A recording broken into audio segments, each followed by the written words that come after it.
નમસ્કાર દર્શક મિત્રો, આપ જોઈ રહ્યા છો નિર્માળ ન્યૂઝ અને નિર્માળ ન્યૂઝના ખાસ કાર્યક્રમમાં આપની સાથે હું છું ધર્મિ નકુમ. દર્શક મિત્રો, આજે જ્યારે ઇન્ટરનેશનલ વિમેન્સ ડે છે ત્યારે ખાસ કરીને મારે વાત કરવી છે મહિલા વિશે. આજે મહિલાઓનો દિવસ છે અને મહિલાઓ વિશે વાત કરવાનો આ દિવસ છે.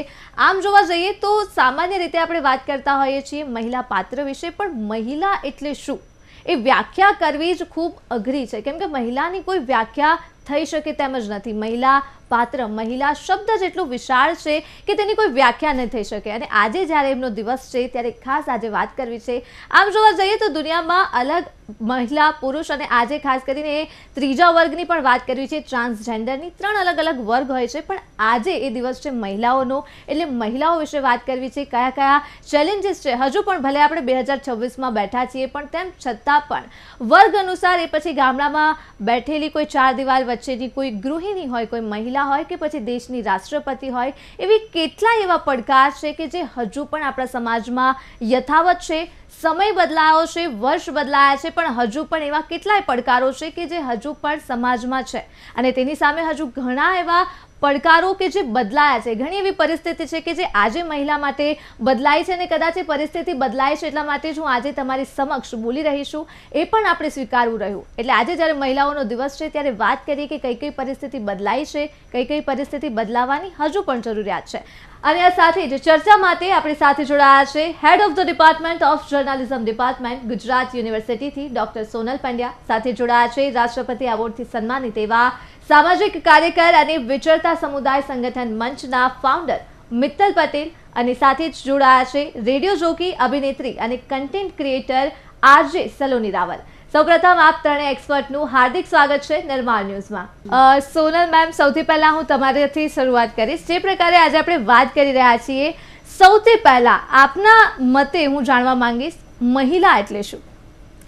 એટલે આમાં એવું છે કે મહિલાઓને બે રીતે જોવાય, જેન્ડર અને સેક્સ. સેક્સ છે એ નેચરલ એટલે કે કુદરતી છે, અને જેન્ડર જે છે એ સામાજિક અને સાંસ્કૃતિક છે, જેમાંથી સાયકોલોજીકલ એના ઇશ્યુઝ આવે છે. એટલે બહુ જ સાદી ભાષામાં કહું તો સેક્સ એટલે તમે જે છો તે, અને જેન્ડર એટલે તમને જે બનાવવામાં આવે છે તે. એટલે મુદ્દો જે મહિલાઓના સાથે જે છે ને, એને હું શૈક્ષણિક વ્યાખ્યામાં નથી પડતી, પણ મુદ્દો જે છે ફિમેલ જેન્ડર સાથે સંકળાયેલો, એમાં તમારે કઈ જેન્ડર સાથે જન્મવું, સ્ત્રી કે પુરુષ, એવું તમને પૂછવામાં નથી આવતું. હવે જે નિર્ણય માટે તમે જવાબદાર નથી, ત્યારે જ્યારે તમારી સાથે એ મુદ્દાને લઈને અસમાન વ્યવહાર કરવામાં આવે, ત્યારે એ માત્ર મહિલાઓનો મુદ્દો નથી રહેતો, એ મારી દ્રષ્ટિએ માનવ અધિકારનો એક મુદ્દો બને છે કે જે પરિસ્થિતિ માટે તમે જવાબદાર નથી, એ પરિસ્થિતિને લઈને તમારી સાથે અસમાન વ્યવહાર કરવામાં આવે, તમને ઓછી તક આપવામાં આવે.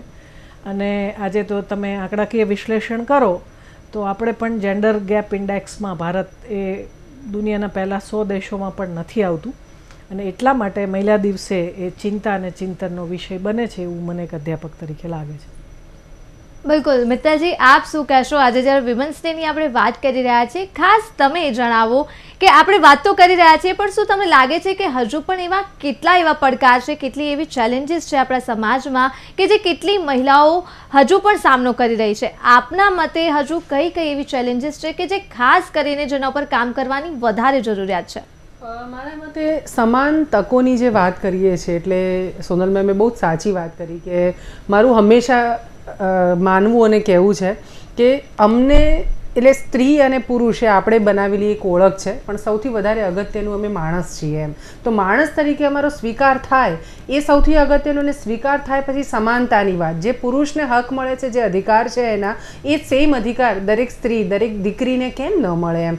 ઘરમાં જ્યારે ચોઈસ અથવા આપણી પાસે 2 ઓપ્શન હોય, કેટલીક જગ્યાએ તો ઓપ્શનની પણ વાત નથી હોતી, પણ એવું પૂછવામાં આવે કે આટલું કરવાનું છે એમ, તો દીકરાને ઓલવેઝ પ્રેફરન્સીસમાં એ પહેલું અપાતું હોય છે. નો ડાઉટ અત્યારે બહુ જ બધા લોકો એવું કહે છે કે સ્થિતિ બદલાઈ ગઈ છે, વિમેન હવે ખૂબ આગળ વધી ગઈ છે, પણ ખૂબ આગળ વધી ગયેલી એ તમે કેટલી મહિલાઓને, આજે પણ એ સવાલ છે કે આપણા લોકસભામાં તમે જુઓ, રાજ્યસભામાં તમે જુઓ, કે આપણી વિધાનસભાની વાતમાં તમે કહો, પંચાયતમાં રિઝર્વેશન આવી ગયું અને 33% આપણને દેખાય, પણ ઓન રેકોર્ડ પંચાયત ઘરમાં બેસીને વહીવટ કરતી કેટલી સ્ત્રીઓ છે એમ. હા, નગરપાલિકામાં કેટલી સ્ત્રીઓ પંચાયત પ્રમુખ, નગરપાલિકા પ્રમુખ બન્યા પછી કે નગરપાલિકાની સદસ્ય થયા પછી વહીવટ કરી શકે છે. સો સમાનતા આંકડાકીય રીતે આપણને કદાચ દેખાઈ રહી હોય, આ લોકસભા રાજ્યસભામાં હવે આપણને રિઝર્વેશનની ને બધી વાત થશે ને આપણને મળશે, પણ ખરેખર ત્યાં જઈને હું મૂંગી બેસી રહેવાની છું અથવા મારો સિગ્નેચર કરવાનો અધિકાર મારો હસબન્ડ એવું કે એઝ અ સરપંચ પતિ તરીકે કે એને તો કંઈ ના ખબર પડે, હું કરી લઈશ એવું કરીને. તો જ્યાં સુધી આ બોલાય છે ત્યાં સુધી મને એમ લાગે છે કે તમે મને તક તો આપો, હું જે ઘર એને ના સમજણ પડે એમ તો શું સમજણ ના પડે, જે ઘર સંભાળવાનું કાર્યથી લઈને દરેક ચીજોમાં, અને એક બાજુ આપણે શક્તિ કહીએ છીએ એને કે એ સખત પાવરફુલ છે, એમ્પાવર્ડ છે, અને બીજી દ્રષ્ટિએ એને આપણે સમાન એને ગણતા જ નથી. હું તો જેન્ડરની વાત નથી કરતી, અમને માણસ ગણો એ વાત છે એ નથી. એટલે બહુ જ બધા મુદ્દાઓ છે. આપણે ચુનિંદા થોડી ઘણી સ્ત્રીઓ જે આજે કોર્પોરેટ સેક્ટરમાં કે સરસ જગ્યા ઉપર જોબ કરતી છે એના આધાર પર આપણે મહિલાઓની પરિસ્થિતિ બદલાઈ ગઈ હોય એવું એટ લાર્જ ચિત્ર જો માનતા હોય તો મારું એવું માનવું છે કે બહુ જ ખોટું છે, અને એમાં હજી વધારે સઘન કાર્ય કરવાની ડેફિનેટલી આપણને જરૂર છે. બિલકુલ. સલોનજી, શું કહેશો આપ? આપના મતે હજુ એવા કેટલા પડકારો છે કે જે આપ જોઈ રહ્યા છો, આરજે છો, આપ લોકો સાથે વાતચીત કરતા રહેતા હો છો, આપ આ પોઝિશન પર પહોંચ્યા છો, પણ તેમ છતાં પણ આપણે સૌ જાણીએ છીએ કે એવા કેટલાય પડકારો છે કે જે રોજબરોજ આપણે જોતા હોઈએ છીએ, ને અહીંયા સુધી પહોંચવા માટે પણ કેટલાય એવા પડકારો હોય છે કે જે આપણે ઝીલ્યા હોય છે ને ત્યારબાદ આગળ વધ્યા હોય છે. આપના મતે શું લાગે છે, કયા કયા એવા ચેલેન્જીસ છે કે જે હજુ પણ કામ કરવાની તેના પર વધારે જરૂરિયાત છે? જી, સૌથી પહેલાં તો અહીંયા આપણે આ રૂમની અંદર 4 સ્ત્રીઓ બેસીને આના વિશે વાત કરી રહ્યા છે, એટલે એ પણ આપણી એક જીત છે. અને આજનો દિવસ ખાસ કરીને સેલિબ્રેટ કરવાનો છે વિમેનહુડને. અને જેમ મેં બહુ જ સારી રીતે કીધું, બહુ એક્સપિરિયન્સ લોકો મારી સમક્ષ છે અત્યારે, અને એની વચ્ચે સૌથી પહેલાં મારે એ જ કહેવું છે કે જે લોકો, આપણે બિલકુલ સાચી વાત છે કે એ પિક્ચર નથી જ બદલી શકતા. આપણે અમુક ક્રાઇટેરિયા કે અમુક સ્ત્રીઓને લઈને એવું માની લઈએ કે આખા દેશમાં બધી જ સ્ત્રીઓ વ્યવસ્થિત છે, એમને બધું બહુ સરસ ચાલી રહ્યું છે, તો that is not the truth. એ વસ્તુ રિયાલિટી નથી. બટ અહીંયા બેસીને આ 4 સ્ત્રીઓ જે અમે લોકો છીએ, અમને એવો મોકો મળ્યો છે, એ અવસર મળ્યો છે કે અમે ત્યાં સુધી પહોંચી શકીએ. અમે એમને એ કહી શકીએ કે યસ, ચેલેન્જીસ છે, હજી પણ છે. એ કોર્પોરેટમાં કામ કરતી સ્ત્રી જે પોતાના મનગમતા કપડાં પહેરીને જઈ શકે છે, જે પોતાની ગાડી લઈને જાય છે, જે ઘરેથી એના મમ્મી પપ્પાને હગ કરીને જાય છે, ને એવરીથિંગ ઇઝ કૂલ. પણ ત્યાં આગળ પણ ક્યાંક ઓફિસમાં એની એક અચીવમેન્ટ પર જ્યારે એવું કહેવામાં આવે કે આ તો બોસની બહુ ક્લોઝ છે, કે પછી એને એવું કહેવામાં આવે છે કે એનો કોઈ પણ ઓપિનિયન ખાલી એટલે જ નથી મેટર કરતો કારણ કે એ સ્ત્રી છે, એ નાઈવ છે, એનું કામ નથી કદાચ આ, જ્યારે એ પોઝિશન પર બેસે છે. હવે મેં એવા કેસીસ જોયા છે મારી સામે કે હું ઇન્ટરવ્યૂઝ લઉં છું, હું વાતો કરું છું લોકો સાથે, હું અભિનેત્રી છું, અને ત્યારે અમુક વાર અમુક પુરુષો આંખમાં આંખ મિલાઈને વાત ના કરે તમારી સાથે. મારી સાથે મારા ફાધર હોય કે મારો નાનો ભાઈ હોય કે જે 12-13 વર્ષનો છે, તો પણ એ એમની સાથે વાત કરવાનું પ્રિફર કરશે રાધર દેન મી. એટલે એ હોઈ શકે કે એ લોકોને એવું એક્સપોઝર નથી મળ્યું, એ લોકોને એવું ખબર જ નથી પડતી કે સ્ત્રી પણ આવી રીતે કામ કરી શકે ને એ પણ બોલી શકે ને એમની સાથે કેવી રીતે ડીલ કરવું એ પુરુષોને ક્યાંક ને ક્યાંક નાનપણથી શીખવાડવામાં જ નથી આવ્યું. એટલે જે સ્ત્રીઓ આગળ વધી રહી છે કે જેમને આગળ વધવું છે એમની સાથે ક્યાંક એક નોલેજ જો નાનપણથી જ એ પુરુષોને છોકરાઓને આપવામાં આવે ને કે ઇટ ઇઝ ઓકે, આ બંનેનું સાથે રહેવાનું છે. પૃથ્વી તો આપણે અલગ નથી બનાવી શકવાના. એઝ અ કિડ જ્યારે પણ સ્કૂલ, હું તો શું કહેવાય એને, બોયઝ અને ગર્લ્સ બંને ભણતા હોય એવી સ્કૂલમાં ભણી છું, પણ અમારે પણ એવા ડિપાર્ટમેન્ટ્સ હતા કે જ્યાં કન્યા વિદ્યાલય હોય કે બોયઝ સ્કૂલ હોય. બોયઝ સ્કૂલમાં છોકરીઓ અલાઉડ હોય પણ બહુ ઓછી છોકરીઓ જાય. દે પ્રિફર કે હું કન્યા વિદ્યાલયમાં જાઉં. એટલે મને એવું થાય કે આ બહાર નીકળીને શું કરશે? બે અલગ અલગ પૃથ્વી તો છે નહીં, પુરુષોની જુદી ને મહિલાઓની જુદી, એમને ભેગું જ નથી થવાનું. આઈ નો કે પહેલાં બહુ અલગ અલગ ચેલેન્જીસ હોતા હતા, પણ જો એ ત્યાંથી રોકી દેવા સિવાય એ બંને સેક્સને, અને જેમ મેં કહ્યું જેન્ડર, એ વાત એટલી બધી ગમી મને તમારી મેમ કે સેક્સ જે છે આપણે ચૂઝ નથી કરી શકતા, પણ જેન્ડર જે છે એ આપણે આપણી રીતે ચૂઝ કરીએ છીએ, એ આપણું છે. તો એની સમજણ, આવી બધી સમજણ, દુનિયાનું એક્સપોઝર આ ત્યારે જ મળશે જ્યારે એ નાનપણથી ચાલુ થશે. અને ખાલી મેટ્રો સિટીઝમાં અને અમદાવાદમાં બેસીને હું આ વાત કરું છું એવું નથી. મારો તો એ પ્રયાસ રહેશે કે હું પહોંચું જેટલા બને એટલા લોકો સુધી અને એમને કહું કે it is okay, chill, relax.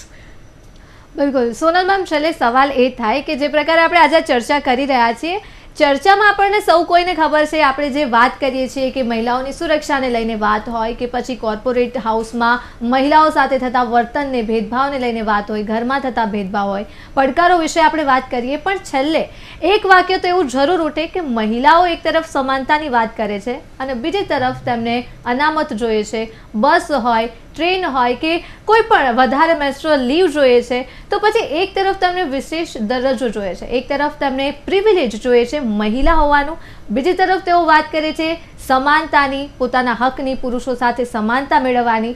એટલે છેલ્લે એક વાક્ય આપણને હંમેશા સાંભળવા મળતું જ હોય છે અને એ ટોન્ટ તરીકે આપણે સૌ કોઈ ક્યાંક ને ક્યાંક સાંભળતા જ હોય છે કે જો તમે સમાનતાની વાત કરો છો તો પછી આ બધા પ્રિવિલેજ તમને કેમ જોઈએ છે, તેના વિશે શું કહેશો?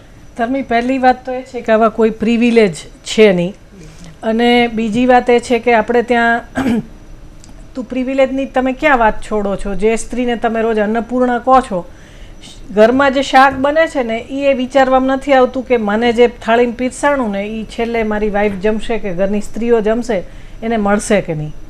એટલે અને હું વિદ્યાર્થીઓને કહું છું કે તમે જ્યારે જમવા બેસો ત્યારે એવું વિચારો છો કે મારી બેન કે મારી પત્ની કે મારી માનું 2 કલાકનો પરિશ્રમ આ પીરસાઈનામાં આવ્યો છે, એને તમે એમ કહો છો કે બરાબર ના કર્યું ને આજે હું નહીં ખાઉં ને એને ગિલ્ટમાં નાખો છો. એટલે મુદ્દો એ છે કે એક તો એવા કોઈ મોટા પ્રિવિલેજ નથી. બીજી વાત, જે રજાની વાત કે સીટની વાત છે કે અનામતની વાત છે, એમાં તમે જોયું હશે કે જે અનામતમાં જો તમારી સમાનતાપ્રદ સમાજ હોય ને તો સ્વાભાવિક ક્રમમાં જ મહિલાઓનું પ્રતિનિધિત્વ ત્યાં પહોંચે. ગુજરાત આપણને પ્રગતિશીલ રાજ્ય લાગે છે, 10% MLA નથી. ઇવન આપણી લોકસભામાં પણ 13-14%નું રિપ્રેઝન્ટેશનથી વધતું નથી. આપણા સુપ્રીમ કોર્ટની જજીસમાં 2 મહિલા જજીસ છે. જો સમાજ બહુ બદલાઈ ગયો હોય તો સ્વાભાવિક ક્રમમાં કોઈ રિઝર્વેશન નથી, ત્યાં જગ્યાઓએ મહિલાઓ 30-40% સુધી તો હોવી જોઈએ ને, ચલો એક્ઝેક્ટ 50% ના પહોંચે. એટલે આ કોઈ મોટું પ્રિવિલેજ આપવાની વાત નથી. બીજી વાત જે છે એ બાયોલોજિકલ જે ડિફરન્સીસ છે કે ભાઈ તમે એવું કહી શકો પેટર્નિટી લીવ 10 દિવસની, મેટર્નિટી લીવ કેમ વધારે, તો એ તો બાયોલોજિકલ ડિફરન્સીસ છે. આપણે એક વાત સમજી લેવાની જરૂર છે કે મેન એન્ડ વિમેન એ બંને ડિફરન્ટ જ છે અને એ ડિફરન્સીસને સમજીને જ આપણે સમાજ ચલાવવો પડે. એમાં એક વસ્તુ જે અંગ્રેજીમાં છે અને ગુજરાતી કેવી રીતે કરવું એ આપણે વિચારી શકાય, એ છે કે we are not similar but even though we R equal. આપણે સરખા નથી છતાં સમાન છીએ, અને એ સમાન સરખા નથી છતાં એ સમાનતા લાવવા માટે તમારે કેટલીક વાત જે છે કે ભાઈ તમે 2 સીટ એને રિઝર્વ હોય કોઈ પ્રેગ્નન્ટ વિમેન માટે છોડી દો. અને I am very sorry to say Dharmi, હું જેટલી વાર BRTSમાં ટ્રાવેલ કરું હું ઝઘડો કરીને જ ઉતરું છું, કારણ કે આપણે ત્યાં છોકરાઓને શીખવાડવામાં જ નથી આવ્યું કે જ્યાં લખ્યું હોય એ એમ કે તમને શું તકલીફ છે, રાઈટ? એટલે આપણે જેને પ્રિવિલેજ કહીએ છીએ, પ્રિવિલેજ બહેનોને કેટલો ભોગવવા મળે છે.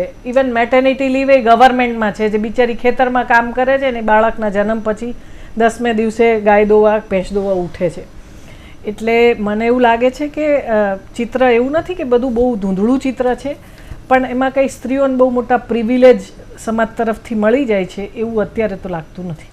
એક ચીજ હું એમાં એડ કરીશ કે અને બીજું એ છે કે મને ખબર છે કે મેં વર્ષો સુધી એને દબાયેલી તો રાખીને આજે હું જે સમુદાયો સાથે દાખલા તરીકે હું કામ કરું છું અથવા રૂરલ ગામડાઓમાં હું ખૂબ ટ્રાવેલ કરું, આજે પણ ઘરની અંદર લેવાતા ડિસિઝનમાં કેટલી મહિલાઓને પૂછવામાં આવે છે.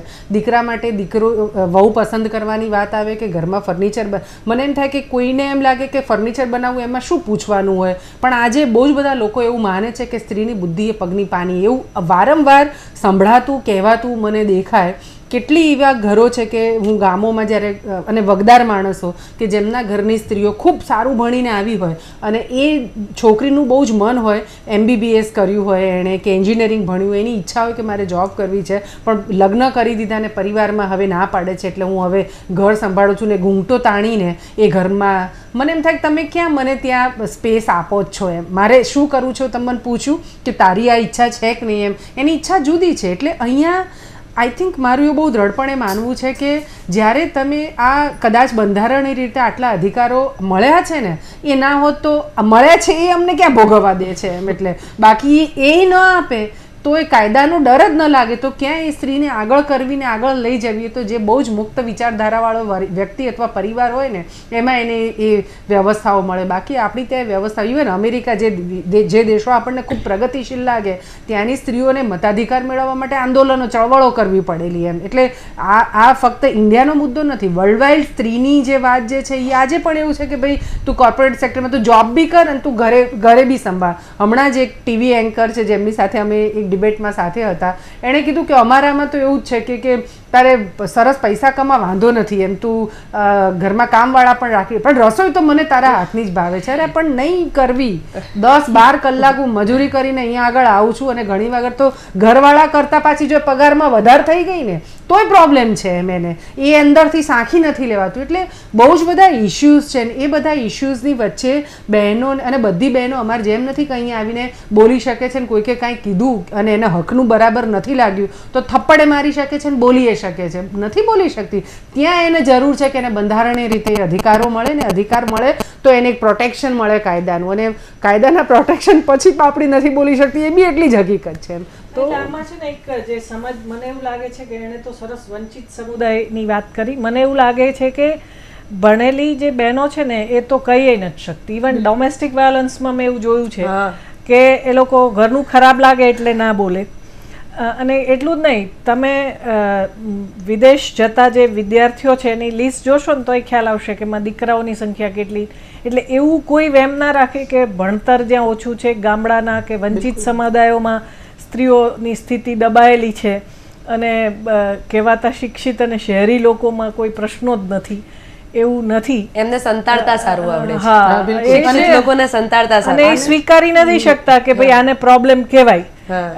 એટલે ઇવન તમે ગવર્મેન્ટ અને પ્રાઇવેટ સ્કૂલનો રેશિયો જોશો તો એમાં છોકરાઓની સંખ્યા વધારે છે. પેડિયાટ્રિશિયન જે મોંઘા પેડિયાટ્રિશિયન છે ને એમાં મેલ ફિમેલ ચાઇલ્ડનો રેશિયો જોશો તો એમાં છોકરીઓની સંખ્યા ઓછી છે. એટલે આ એવું જે છે કે ભાઈ આ બધા ગરીબો વંચિત સમુદાયમાં જ બધું ડિસ્ક્રિમિનેશન છે. મને એવું લાગે છે કે આ સમજણ પણ તમારા માધ્યમથી લોકો સુધી સ્પષ્ટ કરવાની જરૂર છે.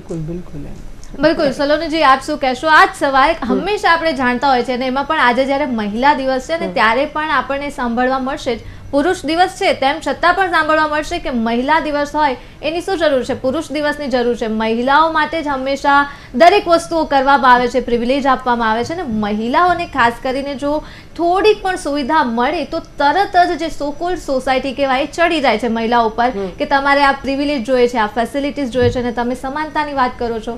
તમે શું કહેશો? ઇક્વાલિટી માટે છે ને પહેલાં જેટલા પણ જખમ વાગ્યા છે એને રૂ જ આવવી બહુ જરૂરી છે. સ્ત્રીઓને અત્યાર સુધી જેટલું થયું છે અને એની સામે હવે એમને ક્યાંક અમુક પ્રિવિલેજીસ મળે છે એ છે કે એમને ઇક્વલ ઉપર લાવવા માટે કે પુરુષ ઓલરેડી અહીંયા છે અને સ્ત્રી અહીંયા છે તો મારે આ ડિફરન્સને દૂર કરવા માટે એને અમુક રાઇટ્સ આપવા પડશે કે એની માટે અમુક એક્સ્ટ્રા સ્ટેપ્સ લેવા પડશે. અને આ મને તો છે ને સૌથી પહેલાં એવું લાગે છે કે આને ઓપોઝ કર્યા કરતાં સાચો પુરુષ મને એ લાગે છે કે જે આને વધારે સપોર્ટ કરે છે, કે જેનામાં છે ને એ મેલ ઈગો જરાય નથી. ફોર એક્ઝામ્પલ, મારા પપ્પા છે ને એ શાંતિથી બેસીને નેલ પોલિશ લગાવડાવશે મારી સાથે કે હા હું એમને નેલ પોલિશ કરું છું ને કશુંય નથી બોલતા, બેસી રહે છે શાંતિથી, પછી પૂછી દે છે ધીમે રહીને. એટલે એમને કોઈ મને બોલ કે મારી મમ્મી એમના ઉપર ખીજાઈ કે કંઈ બોલી તો હું પુરુષ છું એવું જો એમને એમના મોઢેથી કહેવું પડે તો એ કેવી રીતે ક્યાંના પુરુષ છે. એટલે એ જ વસ્તુ સમજવા જેવી છે કે આમાં ક્યાંય તમારો મેલ ઈગો નહીં ગવાય. તમે એક સ્ત્રીને મદદ કરી દેશો કે એની સામે તમે ક્યાંક જ્યાં નમવું પડે છે ત્યાં નમી જશો તો એમાં ઉપરથી તમે વધારે અમારી આંખોમાં તમારું જે માન છે, સન્માન છે એ બમણું થઈ જશે. અને જેમ તમે બીજું પણ કીધું કે આજે ચેલેન્જીસની વાત કરી ઓર વોટ એવર, સ્ત્રીઓને છે ને સ્ત્રીઓને પ્રેમ સિવાય મને નથી લાગતું કે બહુ કશાની જરૂર છે. એટલે તમે એને પ્રેમથી કહેશો ને તો એ માને. પણ આ કેવું છે કે જ્યારે કોઈ પણ વસ્તુ એમની ઉપર ફોર્સફુલી કરવામાં આવે કે ના આ તારે કરવાનું જ તો પછી તો નહીં થાય. આજે નહીં થાય ને કાલે. એટલે પેલું કહે છે ને કે તૈયાર થતી હોય જ્યારે કોઈ સ્ત્રી ઘરે લગ્નમાં જવાનું હોય એટલે જો તમે એને બોલશો ને તો 3 વસ્તુ થશે. પહેલાં તો એનો મૂડ જતો રહેશે, પછી એ આવશે જ નહીં, અને પછી તમારો એ મૂડ ખરાબ થશે. એટલે એના કરતાં એને પ્રેમથી સમજાવો ને યાર, પ્રેમથી કહો. સાડીઓ અત્યારે જે જેન્ઝી જનરેશન પહેરે છે ને મેમ, એનાથી વધારે આટલી દિલથી ખુશીથી ફોટા પાડવાવાળી આગળની જનરેશને કદાચ નથી પહેરી, પણ એનું કારણ શું છે? અમે જે પહેરીએ છીએ એ અમારી સંસ્કૃતિને અમે જાતે સમજીને એડેપ્ટ કરી છે. જે મારી મમ્મીને કે મારી ફઈને કે મારી માસીને પહેરાવડાવવામાં આવતી હતી ને, એ બાય ફોર્સ પહેરાવડાવવામાં આવતી હતી કે ના બેટા સાડી તો પહેરવી પડે ઘરે. એટલે અમારે એ ફોર્સ નથી જોતો. રિસેન્ટલી મેં એક બુક વાંચી જેનું નામ છે ધ વેજીટેરિયન. બહુ સિમ્પલ વાત છે મેમ એની અંદર, કે એક બેન છે, લગ્ન થઈ ગયા છે, અને આપણા ઇન્ડિયાની વાત નથી, જાપાનની વાર્તા છે. એટલે બધે જેમ તમે કહ્યું કે કાળા કાળા સેમ જ છે. તો એની અંદર એક બેન એવું નક્કી કરે છે કે મારે આજથી શાકાહારી ખાવું છે. બસ આટલી જ વાત છે, આટલી જ ઘટના છે કે એ બેન એની રીતે એવું નક્કી કરે છે કે આજથી હું શાકાહારી થઈ ગઈ અને હું શાકાહારી ખાઈશ. અને એના પછી આખી ચોપડીની અંદર દર્દનાક કે એની સાથે આખી સમાજ, સોસાયટી, એના બનેવી, એની બહેન, બધા એની પાછળ પડી જાય આ એક ડિસિઝનને બદલવા માટે કે આવું નહીં ચાલે. એ લેવલ સુધી કે એ છેલ્લા ચેપ્ટરમાં ગાંડાના દવાખાનામાં હોય છે, મેન્ટલ હોસ્પિટલમાં. એ લેવલ સુધી તમે એક સ્ત્રીને જકડી રાખવા, કંટ્રોલ કરવા માટે તમે મહેનત કરી રહ્યા છો. એના કરતાં એને ખુલ્લી મૂકીને તો જો એ પાછી આવશે. બૂમરેંગ છે, એક વખત ખુલ્લી મૂકો, એ પાછી તમારી પાસે આવશે, તમારું ધ્યાન રાખશે, કામ કરશે અને શાંતિથી રહેશે. પણ એને છૂટ તો આપો, એને એક્સપ્લોર તો કરવા દો, એની રીતે સમજવા દો. આ બસ મારી અપીલ છે. બિલકુલ. એટલે સોનલ મેમ, સવાલ એ પણ થાય કે આપણે જ્યારે હવે ખાસ નવી પેઢીની જો વાત કરું તો એવું ક્યાંક ને ક્યાંક નવી પેઢીની જે છોકરીઓ છે એમને હંમેશા સાંભળવા મળતું હોય છે કે મારી મમ્મીએ તો આખું ઘર સાચવ્યું હતું, રસોઈ પણ બનાવતી અને ઘર પણ સાચવતી. પણ જ્યારે નવી પેઢી કોઈ પણ પસંદગી કરે ને, એમાં પણ ખાસ મહિલા, તો હંમેશા એક સવાલ ઊભો જ હોય અને એવું કહેવામાં આવે કે તારે તો ખાલી રસોઈ કરવાની હોય અથવા તો ઘર સાચવવાનું હોય, તો તારાથી એ પણ નથી થતું, મારી મમ્મીએ તો આ બધું કર્યું. તો એટલે આ કમ્પેરિઝનની જ્યાં વાત આવે છે ને બે પેઢી વચ્ચેની, ત્યારે આજની જે દીકરીઓ કે જે આગળ વધવા માંગે છે પણ ક્યાંક સવાલો ઉઠતા હોય છે પાછળની પેઢીના દાખલા દઈને. એટલે આ સમય બદલાયો છે પણ જે માનસિકતા છે હજી પણ ત્યાંની ત્યાં જ છે. આપ શું કહેશો, આજે માનસિકતા હજુ પણ છે, તેને કઈ રીતે બદલી શકાય? એટલે એક તો એ છે કે બહુ સાદી સરળ ગુજરાતીમાં કહું તો પિયર થોડા બદલાયા છે, સાસરા હજી નથી બદલાયા. બરાબર. અને હું એવું ચોક્કસપણે માનું છું કે જેમ આપણે બધા ભારત ખેતી પ્રધાન દેશ છે ને એવી વાત કરીએ છીએ, પણ ખેડૂતના દીકરાને જેમ ખેડૂત નથી થવું, પશુપાલકમાં આપણે જય ગોપાલ ગાડી પર લખાવીએ છીએ પણ હવે પશુપાલક નથી થવું, એમ નવી પેઢીની ભણેલી છોકરીઓને માત્ર ગૃહિણી નથી થવું. એ વાસ્તવિકતા છે. કારણ કે એમાં એ લોકોને એવું લાગે છે કે મારી સામાજિક પ્રતિષ્ઠા નથી, એનું રેકગ્નિઝેશન નથી. સાદી ભાષામાં કહીએ તો એ થેન્કલેસ જોબ છે. અને એટલા જ માટે એ લોકોને એવું લાગે છે કે ભાઈ હું નોકરી કરીને આત્મનિર્ભર થાઉં, કારણ કે પુરુષ જેન્ડરને એટલા સુપિરિયર ગણવામાં આવે છે કે કમાઈને લાવે છે. એટલે આ મને એવું લાગે છે કે આ જે આખું ટ્રાન્સફોર્મેશન થઈ રહ્યું છે સમાજનું, એમાં બહુ બધા લેવલે તમારે કાઉન્સિલિંગ કરવું પડે એમ છે. મેં હમણાં જ મિત્તલબેન સાથે વાત કરતા હતા અમે કે પહેલાં આપણે છોકરીઓને એવું કહેતા હતા કે તમે સાસરે જાઓ ત્યારે આટલું બદલાઈ જજો નહીં, તમારા મમ્મી પપ્પા માનજો. હવે એક સમય એવો આવી રહ્યો છે કે તમારે જો ભારતના જોઈન્ટ ફેમિલી, સંયુક્ત કુટુંબો ટકાવવા હોય તો કુટુંબે પણ સાથે બેસીને વિચાર કરવો પડશે કે નવી છોકરી આવે છે, આપણે બધા કેટલા બદલાઈશું, તો જ આપણી આ કુટુંબ પ્રથા ટકશે. નહીંતર રોજે રોજના ઝઘડા, મેં બહુ કહ્યું હતું કે ભાઈ ઇઝરાયલ અને ઈરાક કે અમેરિકાનું યુદ્ધ તો સમય આધારિત છે, કુટુંબના ઝઘડાઓ આજીવન ચાલે છે અને જેને એ તમારા જીવનની શાંતિ પછી હણી લે છે. એટલે તમે સ્ત્રીને એમ કહો કે તારે પાંખો છે ને તું ઉડી શક, પણ અમે તને ઉડવા નહીં દઈએ. હવે તમે એને શિક્ષિત કરો, એને એક્સપોઝર આપો ને પછી હવે એમ કહે કે હવે તારું ઉડવાનું નહીં, કાં રૂમની અંદર જ ઉડવાનું, તો એવું નહીં ચાલે. સમાજે પેરેલલ બદલાવવું પડશે.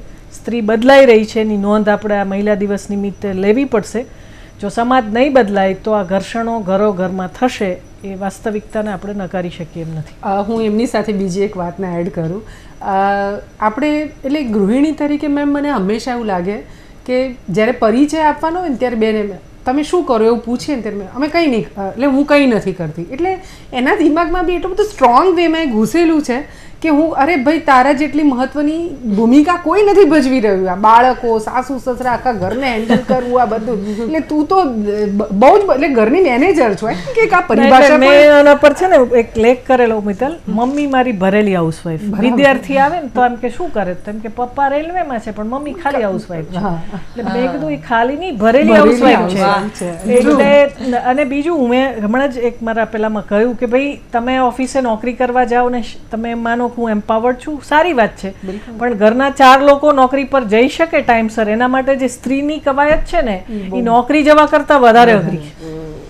એટલે અને હું તો કહું જ છું કે ભાઈ બાળ ઉછેર છે એ પ્રાણીમાં માણસ બનાવવાની પ્રક્રિયા છે, એટલે આખા હ્યુમન સિવિલાઇઝેશનનું સૌથી અગત્યનું કામ છે.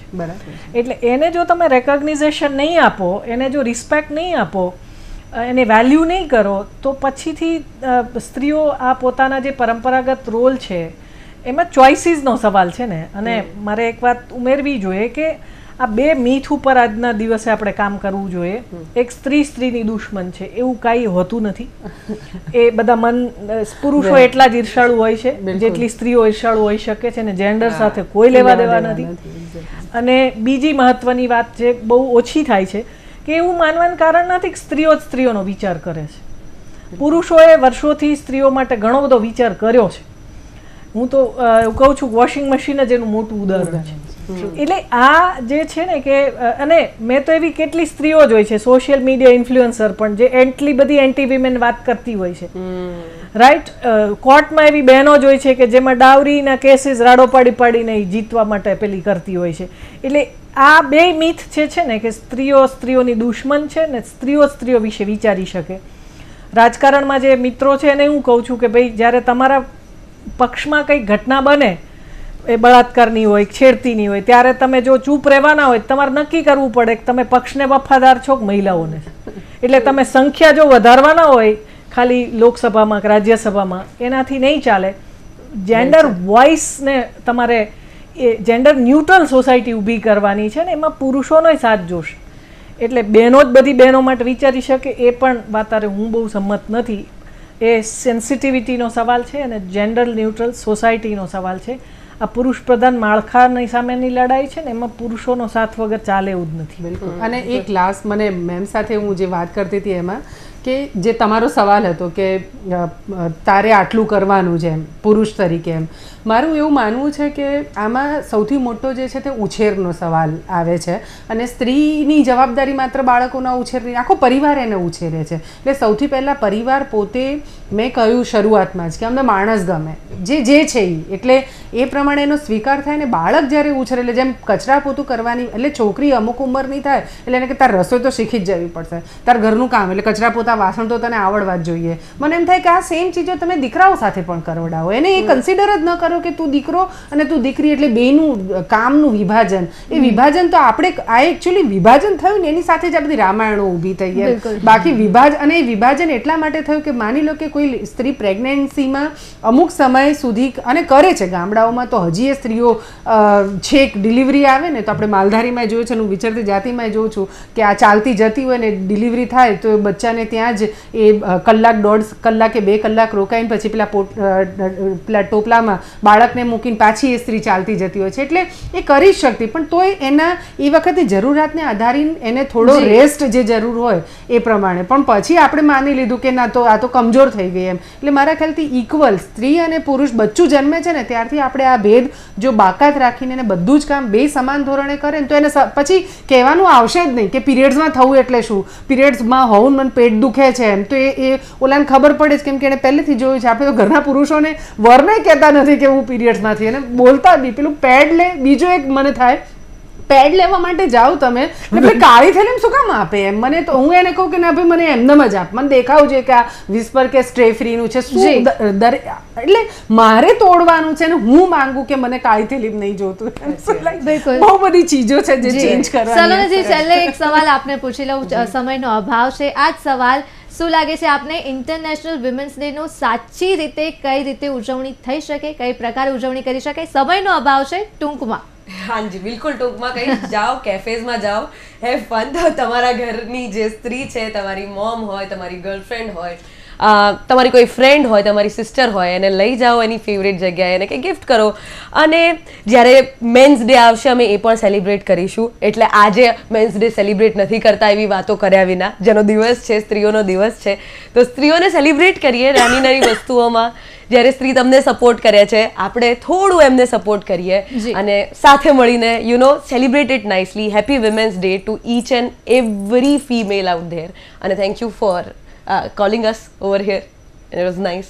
બિલકુલ, thank you so much Saloniji, Sonal ma'am, Mittalji, આપ ત્રણેનો ફરી એક વખત ખૂબ ખૂબ આભાર અમારી સાથે જોડાવા બદલ. તો દર્શક મિત્રો, આપને અને આપના પરિવારને હેપી વિમેન્સ ડે. આશા રાખીએ કે આજે જે ચર્ચા કરી છે ભવિષ્યમાં સ્ત્રીઓ માટે ખાસ કરીને જે સમાજની વાત કરીએ છીએ, સમાજ વધારે સુરક્ષિત બને અને આજે જે ચર્ચા કરી છે તેનું ફરી પુનરાવર્તન ન કરવું પડે તે સાથે જ હાલ મને આપશો રજા. નમસ્કાર.